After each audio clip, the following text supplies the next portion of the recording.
Hello everyone, it's your boy Roy. Welcome to another Skye Guide, this time for episode 3. I made a very in-depth Skye Guide previously, and honestly it's still really relevant, so I'd highly recommend checking it out if you haven't already. But some of the mechanics have been updated. Now we're going to be covering all of the changes in this video, as well as introducing some new tech that you may or may not know about if you watch my YouTube or my Twitch. Before I get into it, don't forget to subscribe to my YouTube, follow me on my Twitch and TikTok, and I also have a super active Discord server where you can engage with me and my community. So the first thing that you need to know that has changed in episode 3 is the dead zone has been updated. If you don't know what a dead zone is, basically the dead zone, the simplest way to understand it is the range in which your flashes are the most effective, right? Since Skye has a bird activation noise, people can hear it before, if you're really close and you decide to flash, they can hear they can hear you use the ability, and they're a lot more likely to dodge the flashes. Now, before, dead zone used to be the same distance as your running circle on the minimap, but now it is 12 meters. So if you are 12 meters away, as long as you are 12 or more meters away, the enemy cannot hear you activate your flash.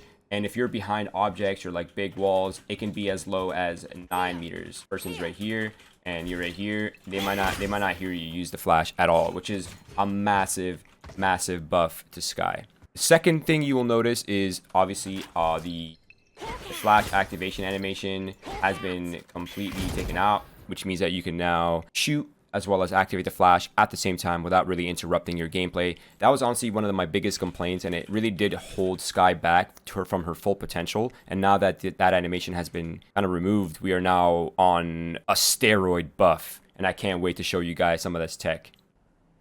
Now we'll be moving on to this part of the video. Now this part of the video is going to be 9 techniques and tips with Skye and how to dominate your ranked games, dominate your competitive matches, as well as maximize the value and your kind of presence on the map with Skye. So the first thing is going to be pop flashes. Now pop flashes have not changed much since this update. I would say the only thing is obviously is the reduction in the hand animation has sped up how fast you can pull out your gun, because you don't have to pop, you don't have to pull out your gang signs to pop the bird anymore, which makes pop flashes a lot stronger.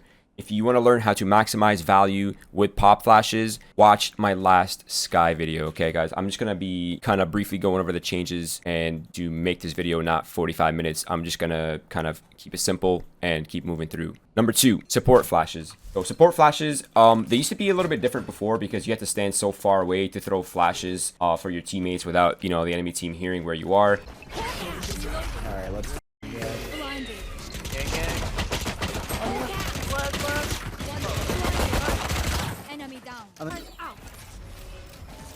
Roger, just come see it, come see it. I'm dead. Bro. 4, 3. Again, the dead zone has been changed. If you're ever curious about how the dead zone is really like, the simplest way would be just a ping on the ground. It's about 12 meters away, and you can kind of see it on the mini-map. It's like a running circle when you make a running noise. It's about 1/3 of that. So if you're ever wondering if the enemy team can hear you, literally you can either ping on the mini-map or click that to know if the enemy team can hear where you're flashing from. Now, the thing with support flashes now is, one, obviously the dead zone has been changed. The other thing is the interaction with walls has also been changed. Now, you'll notice that when I cut into the wall, you see how much faster these birds turn the corners. Now, this is something that was only introduced in the latest patch in episode 3. It's not something that you could have done before. For example, if your teammate is standing right here and you want to support that player, it's really good to just like cut corners behind him completely, and that way you can maximize sort of your value on the support flashes. Just remember, the same tips apply from the previous video. If your teammate is close to the left wall, you want to flash to his left. If your teammate is close to the right wall, you can kind of flash on the right wall or behind him. Just remember, for support flashes, if you want to provide really good support flashes for your teammates and you don't really want to blind them, I would say that the best way to do so, before I gave kind of a tip where like people should not be playing in the center of the hallways, that tip actually isn't really as relevant anymore. But just to be safe, if your teammate's on the left wall, just make sure you flash behind them on the left. If your teammate is hugging the right wall, make sure you kind of flash right in front of them around the right wall, or also behind them. But now, because of the new interaction of the flashes with walls and how they clip, really it's not as relevant of a tip. Just make sure that when you send the birds in, you just curve hard to the right, and the bird should not be flashing your teammates at all. Tip number 3, fake flashes. Now, fake flashes have not really been changed much. Now, the reason we used to do fake flashes, obviously, was because we didn't want to do the hand sign, right? We didn't want to do the gang sign to pop the bird, which really interrupted the gameplay and how fast you can kill somebody. So fake flashes were sometimes a lot more effective than real flashes for this reason, right? But since they kind of changed that and the gang sign bird popping animation is not there anymore, fake flashes are still good, but I would say that fake flashes are actually now just a technique either to, one, humiliate your opponent, or 2, to combine with the upcoming techniques that I'm going to be teaching you guys to. So fake flash, still good. Nothing has changed with it, but that's kind of a nerf, and not really a nerf, I would say, but because all of the other techniques have been buffed, I would say that fake flashing with Skye is now not as strong as it used to be, simply because of the pop flashes are a lot better now, and as well as the other techniques that I'll be going into are significantly better. So let's get into those techniques now. Tip number 4. Now, this is the Skye step. I've covered the Skye step in great detail before. It is slightly different now.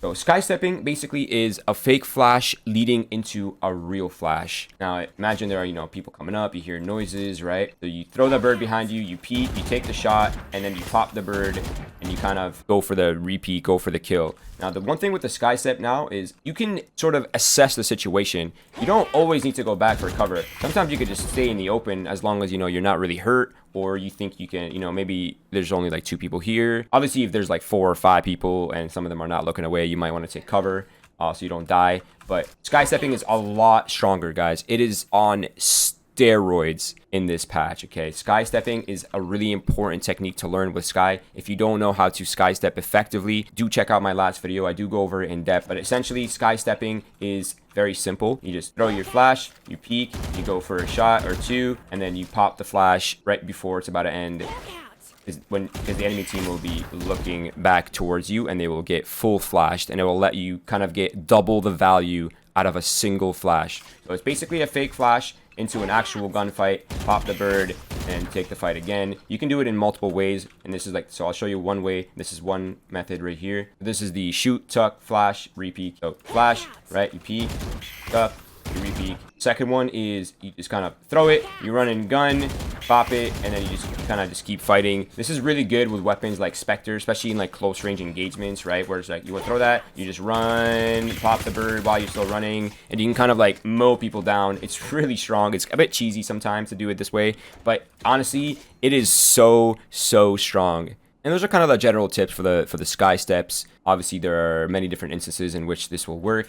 This kind of technique works literally in any scenario, in anywhere, any place, honestly. And I'll show you guys like kind of like ways in like places maybe that will be relevant on this map. Obviously, this technique works on every map. For this particular area, a really good one is, let's say you're planning the spike or you're defending, either way, so that you're defending from people that are coming at you.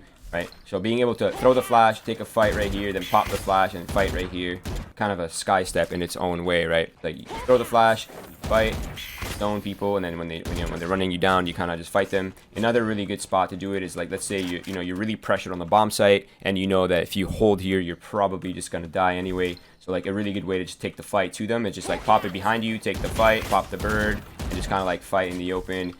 Right, just like throw it behind you, pop it, and just like kind of keep fighting. Again, this sort of technique works literally anywhere, even like B main. Like you hear people coming up, maybe you want to pop flash first, take a fight, right? Then when they're coming back again, you give them a Skye step, right? You go for the fight, you tuck, and you kind of like repeat, you go for the kill. Literally, this can work anywhere, guys. Literally anywhere. It can work here if you're in arches, you just throw it really high, you peek out, right? You pop the flash while you're fighting, boom, Skye step. So easy to do now, so fluid, so little risk, and it's extremely effective in how it works, right? Even over here as well, if you're coming up cat, you're attacking, you don't really know where they are. They could be like, they could be here, they could be like in here somewhere, right? Just like being able to throw it behind you, kind of just like going and bada boom bada bang sort of thing. Moving on to tip number 5, it is going to be the creep flash. Now, creep flashes are a very interesting technique. I've been using them for a while. They were a little bit weaker before just because I was a little scared to kind of pop my bird while I was in the open and it interrupted my gunplay. And if somebody like swung me at the wrong time, you know, it was a little sketchy. So I used to do it with like, I used to use creep flash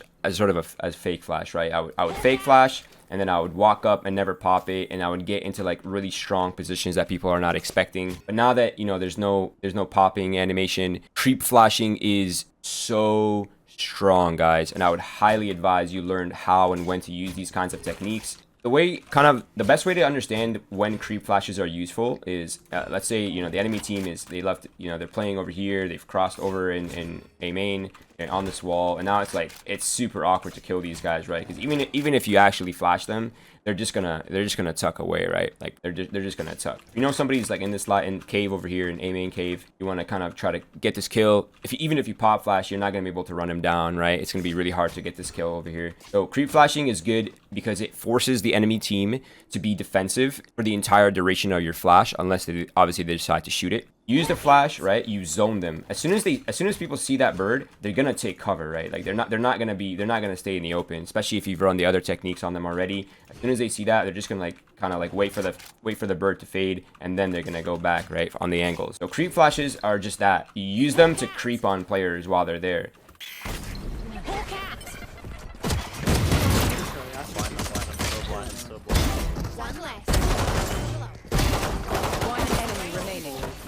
You guys. I think I might just be the best one. I think I might just be the best in the game. Yeah, they're running it up Matthew. long. Folks B, watch out for dealers. No charges left. Stick beacon down. Dude.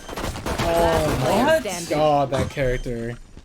And you just get into these kind of like weird positions on people so that when they, oh, the bird's done, I'm gonna repeat. They go to repeat, but you're like over here now. Like you've crept all the way up, right? And that's kind of like why it's called the creep flash, is because you use it to creep on people.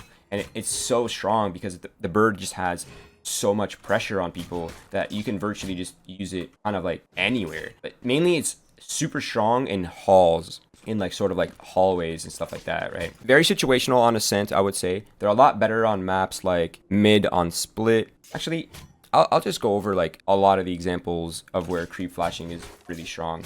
So example number one, a good place to use the creep flash already that I've gone over is A main. Another really good spot for the creep flash. This is personally like one of my favorite places. It is the most like clear cut area to do it in. If you're ever defending on Split and you hear one or two people out in the middle and they're like, they're playing really passive because they're kind of like scared of you.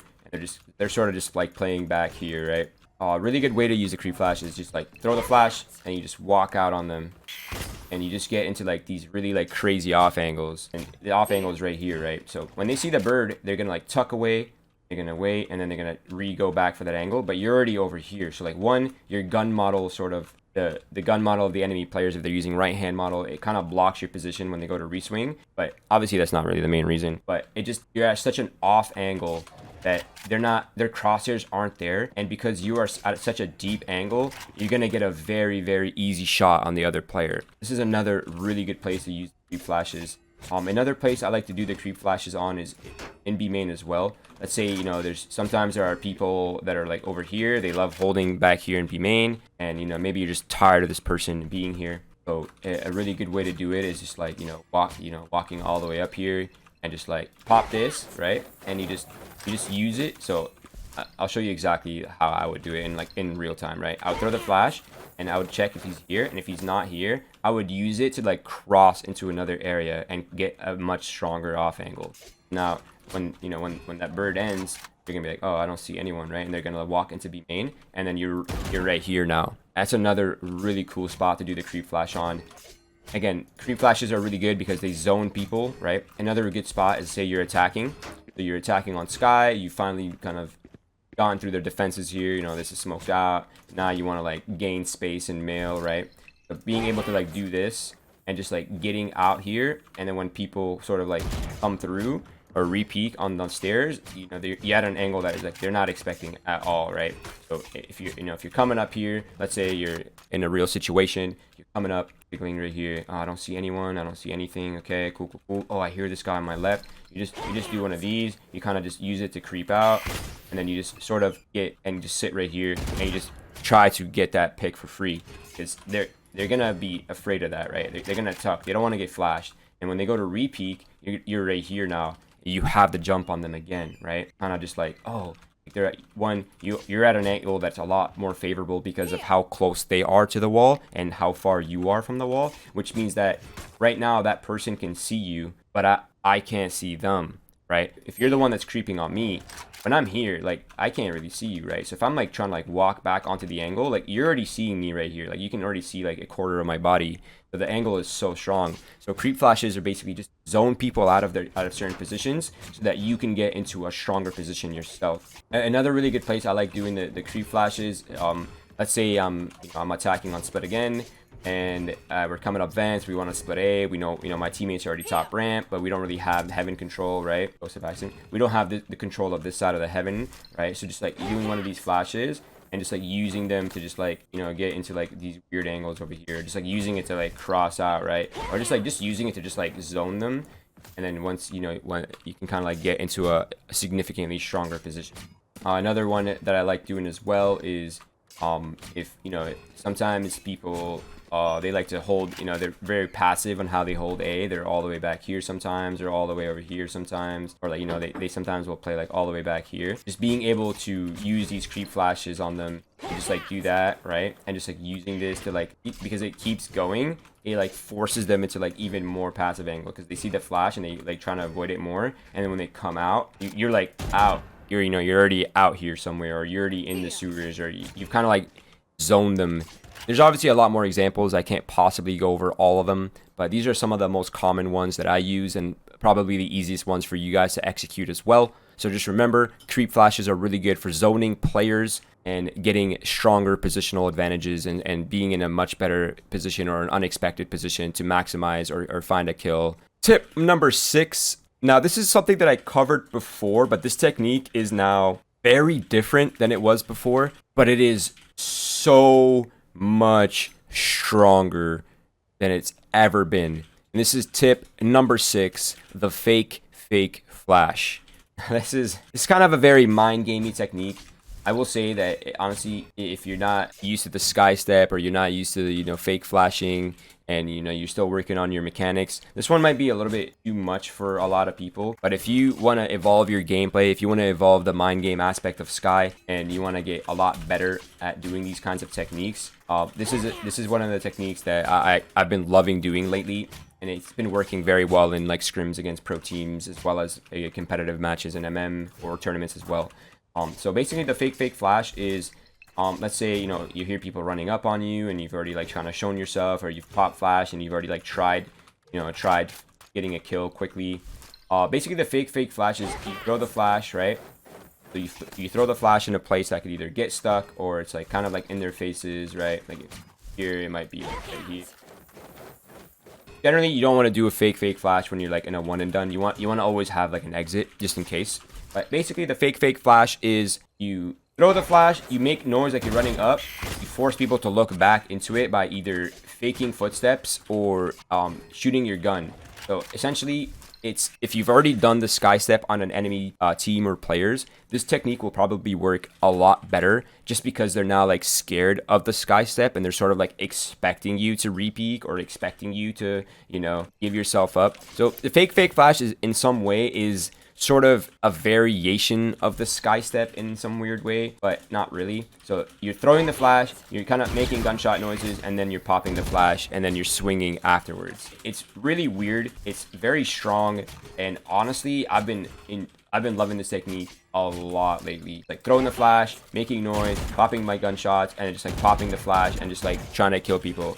What happens when most people see that flash, right, is they're gonna look away, or they're gonna like tuck, and when they hear gunshots, they're gonna be like, oh, he's out wide. And when you go wide, you pop the flash, and then you swing out, right? And it just messes with them a lot. It like messes with their psychology. It gives them that deer in the headlight type of effect, and it causes players to like really freeze up, and it kind of just sort of destroys their sort of it just messes with their psychology. I don't know how else to really say it. It's just really weird to deal with sometimes. Like really good spots that I like doing this sort of technique is like obviously the Skye step over here is really strong. The creep flashes in mid here are also super strong.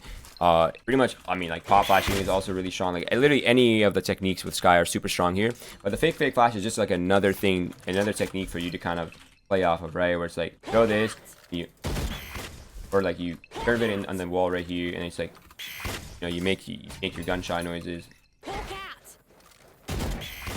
Kind of like re-peek off it, or if you know if they're in this corner right here, just like being able to do that to them, popping that to clear that. Or I mean, honestly, you can sort of like work anywhere really. Like if people are running in garage, like coming up on you, or they're rushing you, and you hear that, you're like, oh, I'm in tube right here. Like being able to do that and just like, you know, going for the kill is really easy, as well as, you know, like pop flashing is really easy.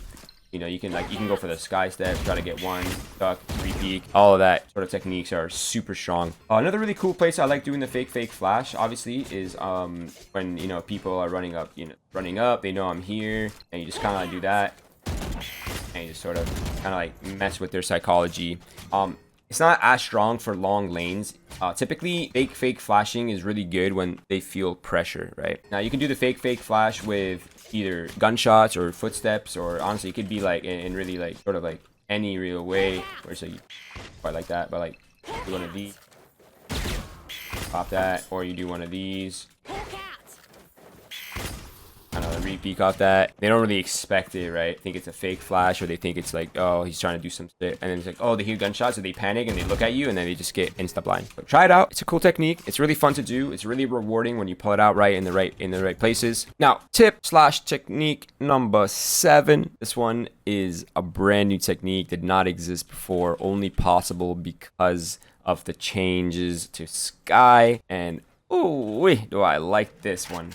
Now, personally, the reason why I think Skye is one of the best agents for kind of like entering bomb sites is simply because the other flash agents besides Phoenix obviously require you to be like kind of like in a supportive position to flash for your team, right? Like breaches, they have to like flash from like back here, flash wall, and then they have to sit back here and flash, right? They can't really like use their util and fight at the same time. But Skye is a little bit kind of different than the other agents. The entry Skye flashes are kind of allows you to be close to your entry fraggers, so it's almost like a support and an entry at the same time, if that makes any sense. You know, sometimes you like, we're running up, so you waste your first flash right here to like just kind of zone the offers, and as you're running up, you just do one of these and you just go in with the flashes and with your team. So like essentially you flash so you don't get killed immediately, right? You boom, first flash, and as you guys are running up, you just do one of these, and you just clear the bomb site with it while you guys are running up. Generally speaking, for the entry Skye flashes, for the entry flashes I'll call them, you want to always do it in a direction where it's your teammates don't need to look here, right? So when you throw these birds, because the most spots on the bomb site are on this side and not the right, like the only position you have to clear here is this, right? Which you can kind of clear as a fake flash, and then you sort of like kind of like play off that, right? First, like you clear that, and it's like as you're running up, you sort of like pop that, and allows you to like run and gun with your team, and it lets you be a lot closer, so that if your entry fraggers die, you're there to trade, or if you die, your entry fraggers can trade. Whereas with breach, like sometimes you're back here, you're throwing flashes, right, for your teammates, but they die, and now you're so far away, where it's like, oh, now I have to like try to go in solo, and it's like really hard. Or sometimes some teams or players run into the problem of like Sova needs to be here throwing recons, and then Breach is over here throwing flashes, and Cypher is over here all the way in middle lurking. Now it's literally just Jet trying to entry by herself, like maybe Jet Sage are trying to entry by themselves, or whatever it might be, and it becomes a problem, right? Because there's just not enough body presence on the bomb site. Whereas like with Skye, like it's not really like as much of a problem, simply because you can just use these flashes to entry, and it's kind of like flashing for yourself and for your team at the same time. These sort of flashes work really well on bomb sites that are like singular direction, kind of, if that makes any sense. Like entry Skye flashes at B aren't really like as good, right? Just because like no matter where you put the flash, it's just really awkward, right? So like, for these kind of instances, you're better off just doing like normal support flashes, right? Oh, not like that, obviously. you're better off just doing like normal support flashes, or just like walking up into the smoke and just like popping out for your teammates, and then you guys just exploding on a bomb site. But for sites like A or C, where it's like really the only positions that you will have to clear here that are like obviously like immediate threat is, you know, like here and here, right? Or like back. But most of the dangerous positions are like, you know, these guys, the people that are playing over here in double, people that are playing logs, people that are playing backside. Obviously, when you're running up, right? So the first flash, you're gonna probably end up doing something like this. This will zone these people, and then you just do the other one like kind of like that, sort of like this, right? Where it's like you check that, and then you just entry and you just pop the flash, and it just lets you like kind of gain space. The entry flash is sort of like a creep flash combined with a support flash combined with a sort of like a sky step in some weird way, right? Where it's like it's kind of like all of them combined into one, where it's like you kind of use it to go up, you check corners, you gain ground. The enemy team is struggling because now they can't hold like the wide angles. They have to like come close to boxes, or like these guys are like, oh, we just like start tucking, and it like puts so much pressure on the bomb site players, because they know that if they get hit by that flash, one, we're gonna know that where they are sort of, and two, they're gonna get full blind, and if they get full blind, they're pretty much dead on the bomb site. So that this kind of flash has like a lot of pressure when it comes to like entry fragging, and it just adds an extra body, and it solves like a big problem of like lack of bodies that are able to enter on the bomb site and have presence on the bomb site. Technique number 8, I call these the high flashes. High flashes are really strong. They're a form of support flash, I guess. It's usually for, you know, if there's a lot of ground or positions that need to be cleared and there's no ceiling. So like this would not work on B, for example, but on a bomb site like C or A, obviously high flashes are super strong. The reason why high flashes are really good, and the term high flashes, by the way, comes from Counter-Strike, because high flashes blind the most positions possible. And even like positions that should not even be technically flashable are getting flashed, right? So when people are back here, right? Like if you do a pop flash, or if you do like some sort of like low ground flash from over here, or like you curve it around these walls, like these people are not going to be flashed, right? But look how much room there is in the sky. Look how much room there is up high, right? Even if people are here, for example, or people are back here, or, you know, if like literally like anyone really, like people that are here are just kind of nervous about it, people who are rotating spawn, it's gonna get these people, and they're really scary. Typically the way I like to do it is normally I would like, okay, let's say this is smoked out, so I'll get into the dead zone range, and then I'll be like, all right, get ready to go. I'm flashing for you guys. I'll flash right here, boom, and then I'll do the second one like boom, like really high into the sky, like over the ceiling. And this makes it so hard for people, and you can go either way, right? Depending on what you feel is most dangerous. Like if you have a Sova, or if you guys maybe spotted this guy on the left side of the bomb site, then obviously you'd want to zone that person out the most. But like doing a high flash on the right over here is really strong, because as your teammates are kind of like rolling up, then your high flashes should be coming in maybe like one. So you first flash is for your entry fraggers to just like boom, come out, right? You're starting to fight, and as they're like running up and fighting, your second flash should be popping like when they're like kind of like in the middle of combat, right? Just make sure that wherever you pop the high flash, it's not really in the direction that your teammates are looking. So really behind is like almost always better.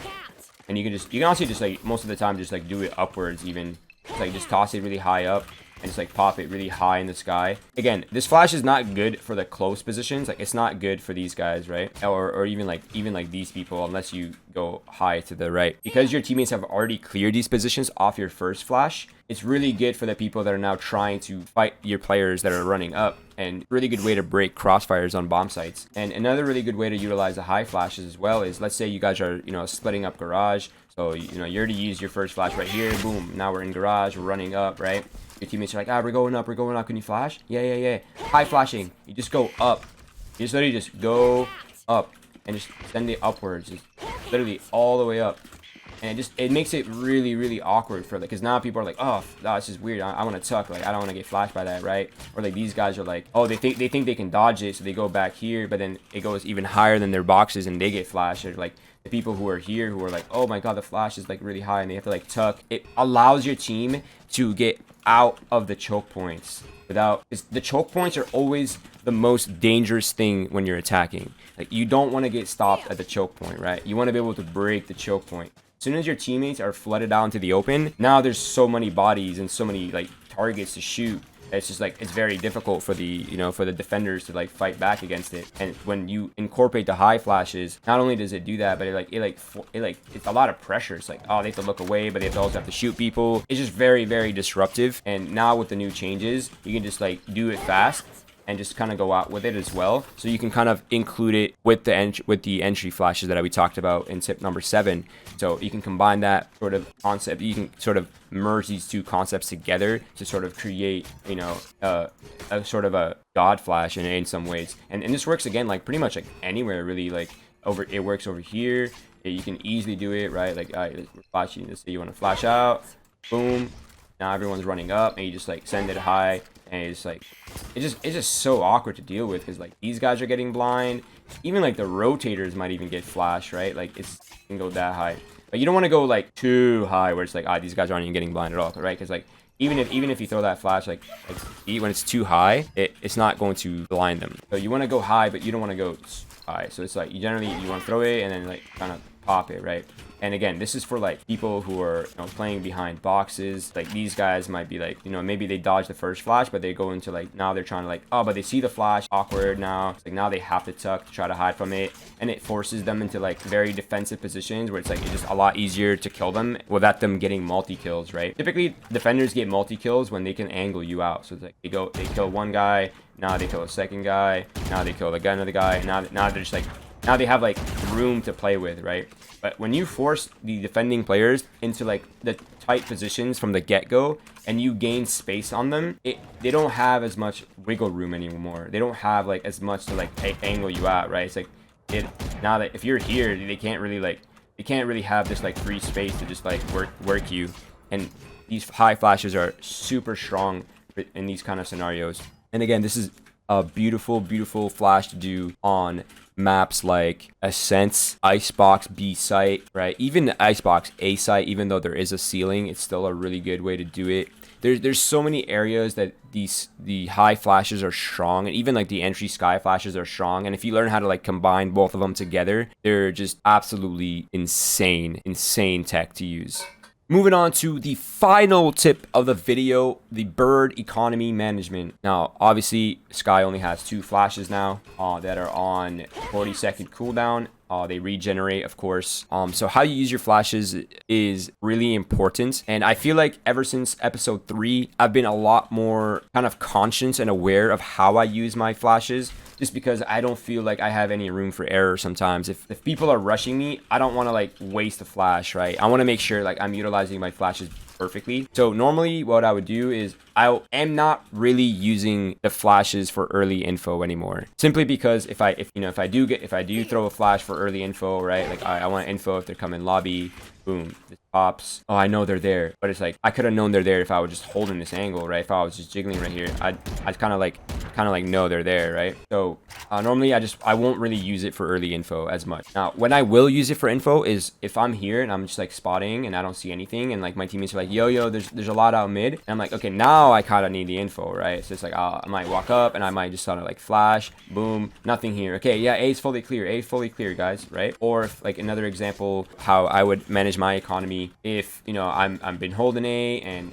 kind of been pushed back to the bomb site and we don't know if they're long anymore or if they're sewers anymore, and maybe I sent my dog and I cleared sewers, right? I cleared all the sewers. Now I might use the flash before I rotate, like just to make sure there's not a lurker, right? Just to make sure no one's hiding in these cubbies just waiting for us to leave, and then they're gonna take the bomb site when I leave. That's normally how I'll use my flashes. But this will mean that when you do rotate to the enemy side, like to the other side of the map, where like maybe the enemy team is hitting, you most of the time will only have like 1 support flash. So keep that in mind, okay? Sometimes honestly it's worth it depending on the kind of risk. Just like sort of like kind of just like angle everything out, like kind of like old school, just like check yourself with your own eyes, and if you don't see anything, just like rotate off yourself, right? I find myself like not really being too careless with my flashes, but if teams are if teams are playing super slow and I feel like, okay, these guys are playing so slow and they're not really like rushing much or not really like 5-manning a lot, then I will use my flashes early. simply because the earlier you use your flashes, the more flashes you will have throughout the round, if that makes any sense, right? So if I use my first flash, you know, super early on to try to cheese a kill, right? Or like even more so, I would say even this applies even more on attack, where it's like I might use a flash for, you know, early map control. So I flash over, my teammate gets crossed out, right? Now we slow down, we our time. I use my dog to clear sewers, and all right, great. And now, you know, we're slowing down now. And I still have another flash, obviously, if you know, things get crazy or for about a brawl. But by the time, you know, we want to go other places, like, all right, here at garage, I know I send a flash right here, boom, here garage, awesome. We've pushed them back, let's go back A, let's go back A. And by the time I make it all the way back, boom, I have a third flash. Then I use that flash to either as like a support flash, or, you know, if we're smoked out, I just do a pop flash, or I do a high flash or an entry Skye flash, or like whatever it might be. I'll just use one of the flashes, and then, you know, we'll take the bomb site, we'll fight, plant spike, and then I'll have a fourth flash in the post plant, right? So on attack, I would say don't be too worried about using your flashes early. I would maybe say that if you are like rushing, or if you guys are planning on doing something fast on attack, typically you want to not waste your flash to like try to use like other methods to gain map control, right? Like if you have a Sova, use a recon. If you have breach, use a stun. If you have Cypher, let him cage out, drop camera. That way, when when you're entering on the bomb site, you have like the two flashes that we talked about, the combo, right? It's like you flash right here, and then you do one of these, and it's like now you're kind of like on the bomb site, and just keep that in mind. The other thing too is obviously with the changes, you only regenerate a total of like not a total. You can only hold a maximum of birds as you started the round with. So this means if I start the round with only one flash, then I'll only ever be able to hold one flash at a time. So the cooldown is only for one to hold one flash. But if I start the round with two flashes, then I can regenerate up to two flashes at a time. So sometimes, honestly, if you have to choose between the dog and the bird, sometimes it's actually better to just get the bird, just because it lets you have those two flashes stocked up at any time. And when the cooldowns regenerate, you're able to like keep two flashes at a time. Whereas if you only have one flash, if you use one, now you don't have any at all. So if you have to prioritize sometimes between like the dog or the bird, sometimes it's honestly just better to just get two birds instead of a dog. I hope that makes sense. But that concludes the video. I hope you have learned something. If you have any feedback, please comment in the section below. Or if you want to see something in the future, please do comment in the section below. And in the future content videos that will be released soon, I'm sure you will see a lot of these techniques that I'll be using in these Twitch VODs, or in the highlight reels, or in the frag montages. You will see a lot of these tips and a lot of these techs being applied constantly. I hope you enjoyed. Take care, and I love you.